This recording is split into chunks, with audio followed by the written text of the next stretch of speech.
ক্ষেত্রে আমার যেটা মনে হয় আগে দর্শনদারি তারপরে গুণ বিচারী। ওকে 10,000 মানুষের মধ্যে ছেলেটা হেঁটে আসলে চোখে পড়তে হবে যেটা নায়ক। হাইট, ফিগার, চেহারা, মানে ওর মধ্যে একটা আলাদা কিছু আছে। তারপর আপনি ওকে সমন্বয় করলেন। এখন মানুষটি এতটুকু করে আপনি কি নায়ক বানাবেন? যতই বানান লাভ কি? মানে আমাদের দেশে হোক, সব জায়গাতেই হোক, সারা বিশ্বেই হোক, নায়ক নায়িকা হতে হলে কিন্তু নিজেকে একদম আলাদাভাবে প্রস্তুত করতে হয়।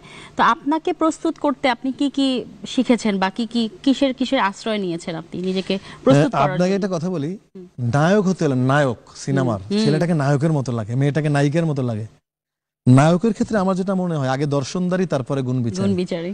ওকে 10,000 মানুষের মধ্যে ছেলেটা হেঁটে আসলে চোখে পড়তে হবে যেটা নায়ক। হাইট, ফিগার, চেহারা, মানে ওর মধ্যে একটা আলাদা কিছু আছে। তারপর আপনি ওকে সমন্বয় করলেন। এখন মানুষটি এতটুকু করে আপনি কি নায়ক বানাবেন? যতই বানান লাভ কি? আগের দিনে আপনারা দেখেন না, যখন ওয়াসিম ভাই, ফারুক ভাই, আলমগীর ভাই, সোহেলানারা, মানে মান্না ভাই পরে রুবেল ভাই, তো মনে হয় দেখলেন নায়ক নায়ক। তো সে নায়ক কিছু তো ব্যাপারটা সে ছেলের মধ্যে থাকতে হবে। এরপর তার অভিনয় স্কিল, সিনেমায় কিন্তু যারা নায়ক হয়েছে খুব অভিনয় শিখিয়েছে, সুপারস্টার রেকর্ড কিন্তু কম সিনেমার ক্ষেত্রে। দর্শনধারী হিসাবে বেশি এসেছে। দর্শনদারি হিসাবে আসতে হবে।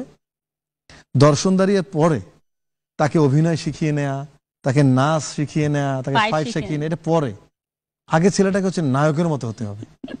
তো সেখান থেকে আমি মনে করি তাকে আগে অবশ্যই দর্শনদারি হতে হবে, তারপর তার এইসব গুণগুলো আয়ত্ত করতে পারলে তার পর্দায় পথ চলাটা ইজি হয়, নাহলে অনেক কঠিন হয়। এখন প্রতিযোগিতার সময় তো এখন খুব কঠিন।